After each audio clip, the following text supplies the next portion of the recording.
What is going on, ladies and gentlemen? How are you today? We have a Smith and Wesson M&P 2.0 full size, but this one is from the Smith and Wesson Performance Center. Now I have zero connection to Smith and Wesson if you are concerned. This pistol came from my friends at the Elite Indoor Gun Range. Elite is a local country club here in Rhode Island. They have an awesome sporting clays course. I take a bunch of training classes there. It is a nice facility if you are in the area. Anyway, let's get right into it. Magazines. It comes with two 17-round magazines. I believe they are very high quality. They have metal bodies, plastic base pads, gray followers. No issues typically with Smith & Wesson magazines. Now, a gun of this price, quality, Smith & Wesson Performance Center, I would like to see 3 magazines instead of 2, but it is what it is. Again, this is a large gun. Most people are going to use this for range days and competitions, so the magwell is not huge on it. Now, you very easily can add an external magwell if you want one, but what's built into the gun isn't much at all. What I do love about all Smith & Wessons, especially the 2.0, is going to be everything about the grip. I love the grip shape. I love the grip angle. I love the texture. I love the 4 different back straps. Everything about it is just great. Now, some people will complain that the M&P texture, the M&P 2.0 texture, is too aggressive. And to them I say, toughen up. No, I love the aggressive texture. Also on the bottom of the grip here, you do have this takedown tool. I haven't mentioned it in some of my previous M&P videos because to me it doesn't matter. But for the people who don't want to pull the trigger when they disassemble the gun, this is a takedown tool. You just stick it in there and you can disassemble the gun without having to pull the trigger. So for you folks, that may be very important. Magwell is also good to go for me in my hands. I can reach it very easily without readjusting my grip. It's in a good shape, good size, good location, drops the magazines freely. No issues with the magazine release. Let me quickly thank the sponsor of today's video, and that is Prime Armor. Prime Armor makes some really good high quality body armor, some great plate carriers, some accessories to go with it. Far from junk, definitely not the most expensive, but it's a very above average quality for probably middle of the road pricing. There's a discount code down in the video description. It is Tiberious if you want to pick anything up from Prime Armor. Now, one thing that's not great on most M&Ps is going to be the trigger. Now, some of the newer versions of this and the newer Shield have really nice flat face triggers with solid resets. Like Smith & Wesson killed it on their new triggers. However, these, the ones that have the curved hinge trigger, I am not a big fan of. Most people would say, they would agree with me, they're not a big fan of. If you are going to get one of these guns, again, if it's for competition or range days, I highly recommend you look into Apex tactical triggers. Apex and Smith & Wesson go together like peanut butter and jelly, and it really helps this trigger. The take-up is long. It's not heavy at all. The wall is decent but long, and then your reset is pretty. It's average, the reset, but it's not very tactile. It's not very audible. I'm gonna say at best the M&P triggers are average. One thing that is fine is going to be the rail. It's a standard 1913 rail. You have 3 cutouts if you want to add whatever light laser or doohickey you choose. What I've been playing with for most of the video is the slide release here. I just like to fidget. It's an ambi slide release, so you lefties, yay! It is extended slide release, so it's a little bit bigger than what I remember most M&Ps being. Like, I didn't sit there and compare them side to side, but it looks like it sticks out a lot more. So it's very easy to reach it, and if you're like me and you choose to use it as a slide release, it works really well as a slide release. But with this gun, I rode this slide release a ton. My hands, my shape, it was a problem for me. And I never ride the slide release when I'm shooting on other M&Ps, and I've shot a bunch of them. So this Performance Center one with the extended, the slide almost never locked to the rear when I was shooting. Sometimes it did, probably 50-50, because of that extended magazine release, slide release, excuse me. What else? Let's talk about the slide. It has an armonite finish is what Smith & Wesson calls. It's a version of nitriting, which is very standard. It's a steel slide. The rear serrations are very good. They're scalloped, and it's very easy to get a grip on the slide. The front serrations, I don't even call them front serrations. I call them decorations. Again, the new M&Ps that are starting to come out have legit front serrations. These I do not call them legit front serrations. Also on the slide, you will see that there's some relief cuts in the slide, and if you look close on the barrel, this particular one has a ported barrel. Now, really makes a big difference when you're shooting. This gun is a great soft shooting gun. It's very, very easy to shoot. It's very easy to get follow-up shots. The awesome grip angle, the good texture, the really good texture, the long slide with the ported barrel. It's very, very easy for follow-up shots. So a lot of cool things with the barrel and the slide and whatnot. The sights. So there's several different options with these M&Ps. So they're a little bit configurable. When you go on the M&P website, you have like 3 different calibers to choose from, 3 different slide lengths, different sights. A few of them come optics ready, some do not. You can get certain length barrels with ported slides. Not every size slide comes with all the features, so you kind of have to pick and choose, but there is some modularity there. These particular sights, I call them Christmas sights because the front is a very bright green fiber optic. The rear is a very bright red fiber optic. So assuming you are not colorblind for red and greens, they will be the sights will be fantastic. The sights are also adjustable for you if you want to adjust the sights. Now the one caution I want to give you, my friends at the Elite Indoor Gun Range, they do have a rental bay and an indoor range, and they have a bunch of guns obviously for rent. And they have a lot of Smith and Wessons and a lot of Performance Center Smith and Wessons. They're fans of Smith and Wesson there. Smith and Wesson as of right now is local to us, but they've been receiving a lot of guns with the sights loose, brand new, right out of the box. Mostly Performance Center, some non-Performance Center, and the sights are actually loose. Like you can actually look at this. Perfect example. This is completely loose right now. And they tighten them up. They add Loctite where necessary. They do whatever you want. Like this sight can almost come out. And man, that's disappointing. I would expect more from Smith and Wesson, especially Performance Center QC. I didn't realize this rear sight was so loose. Every single miss I had when we get into the testing, I'm going to go ahead and blame it on the rear sight.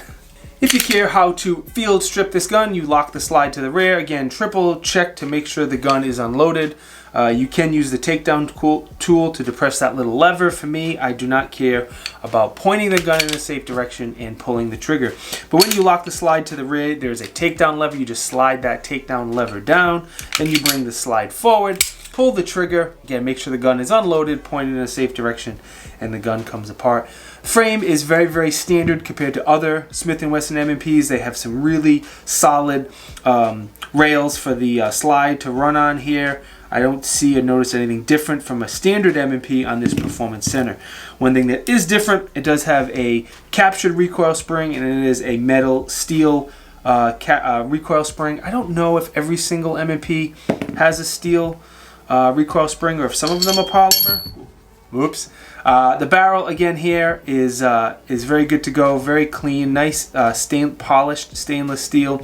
And then the big thing here is that it's ported to help eat up some of that felt recoil and help you get a little bit faster shots on target. Also, let me pull up the dimensions and the MSRP here so you get an idea of the size and how big this gun is. Maybe I'll find another gun that's very similar in size and post that as well so you get an idea of how big this gun is, etc., etc. I mentioned it earlier, but as far as the optics cut, this particular gun right now at the time I'm making this video with the full-size slide is not available in an optics ready system, and that's just a bummer to me. I think every single gun should be available in optics ready, especially something that's made for competitions and range days. Just I need that optic.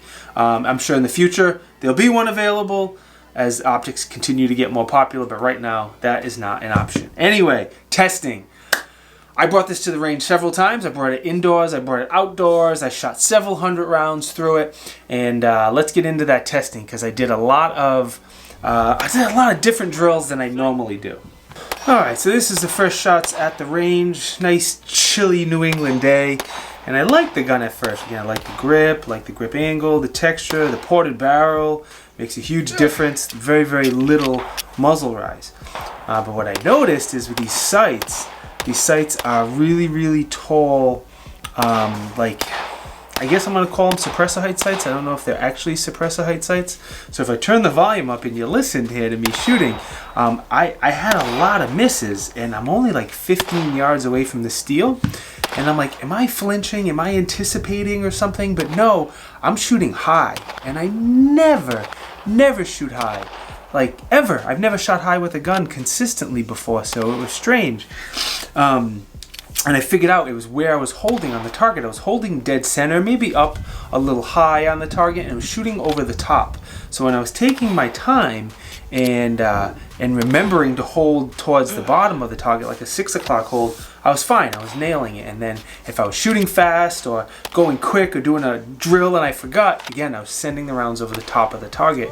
So in a little while, when we're looking at the testing, you're going to see my buddy and I were doing a lot of running around and kind of stressful drills, I guess I'll call them, and I was sending so many rounds over the top there. It wasn't even funny. But of course, I did some reload drills just because I like that's a good test of a gun to get used to it and check the magazine release and slide release and all that good stuff. So there was lots of magazine exchanges.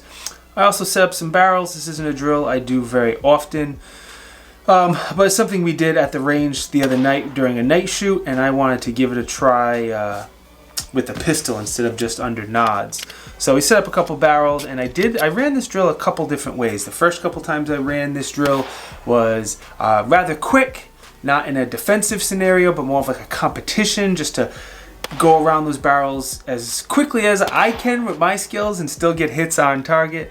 And then the next couple times I ran the drill, I slowed down and I kind of pied that edge and found just enough of that target so they couldn't see, they're exposing as little as possible, of myself to the bad guy, so they couldn't get any good shots. And I did this a bunch. I did it with the barrels close together, did it with the barrels far apart, just to practice working in different environments, especially with the plate carry-on.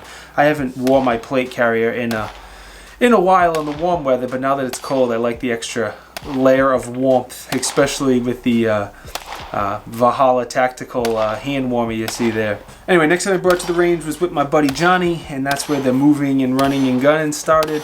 First we started off basic, one shot. You have to move while you do the reloads and then take a second shot. And again, the second shot I struggled with because I kept on sending the shots high, forgetting that I needed to hold lower on the steel target, and that was frustrating to me because that's not common. We did a bunch of drills where we're just sitting there talking, and eventually the other person calls out threat, and you have to turn around and engage whatever target they say to engage. And again, we included some magazine reloads in there. And in these drills here, we just same thing. Person calls threat, you got to react to it. I have my hand in the hand warmers just to stay warm. And when the person calls threat, you have to continue moving no matter what you're doing. Just can't stop moving. You can move slow, but you can't stop moving. So the shooting, the reloading, everything. Just keep moving. I will stop going on and on and on. You get the point. I put several hundred rounds through this gun. I've put 1,000 rounds through other M&Ps. I'm familiar with them enough to give you my pros, cons, and what I think of them overall. Pros: made in the States, made here in New England, which is even better for now. I know they're moving. Lifetime warranty. The grip angle, texture, everything about the grip is good. The slide is good.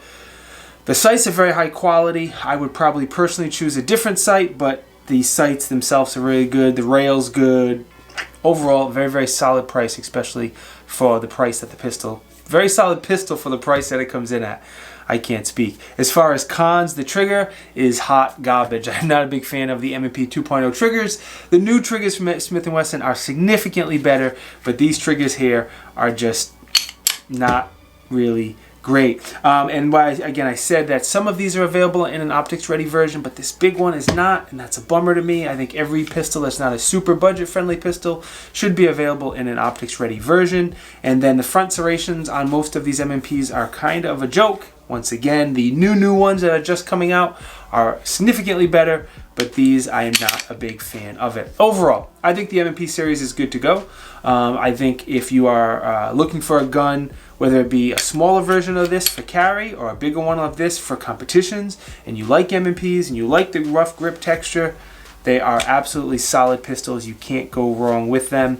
I like, again, that all the different calibers that's available and the capacities, and I'd absolutely be okay carrying Smith and Wesson M&P every day and trusting my life to one. I don't know why I don't own a Smith and Wesson. There's no particular reason.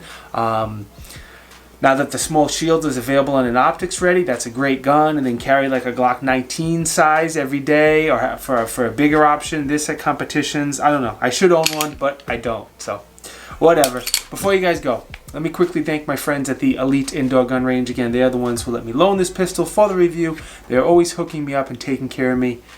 And I just like to say thank you. If you're in the area, check them out. I do not think you will be disappointed. I also want to thank the sponsor of today's video, which again, that was Prime Armor. If you're in the market for body armor or plate carriers, use that discount code. Check them out. Very, very high quality stuff. These are the other companies who support me with affiliate links. If you need to get any delicious coffee, laser engraving, Cerakoting, dope gear, apparel from Shall Not Comply, whatever, all the companies who support me are wonderful. We still have Tiberious swag, and I added this shirt to the Tiberious swag. People on Instagram bugged me to do it, and a couple of you guys bought one, and if you want one, they're available. The link to the account is down in the video description. If you want to know what I'm working on right now for reviews in real time before they come out on YouTube, I'm on Instagram and Facebook, and the links to both of them are down in the video description. All right, done shilling. Most important, thank you guys for watching and listening to me ramble on, especially in the testing. I think I talked for like 10 minutes about the testing because I shot this gun a bit and I had a lot of fun shooting it. But greatly, greatly appreciate every time you guys like, comment, subscribe, enable the bell notifications. Anytime you guys do any of that stuff, truly helps me out, and I truly, truly appreciate it. See you guys next time. Peace.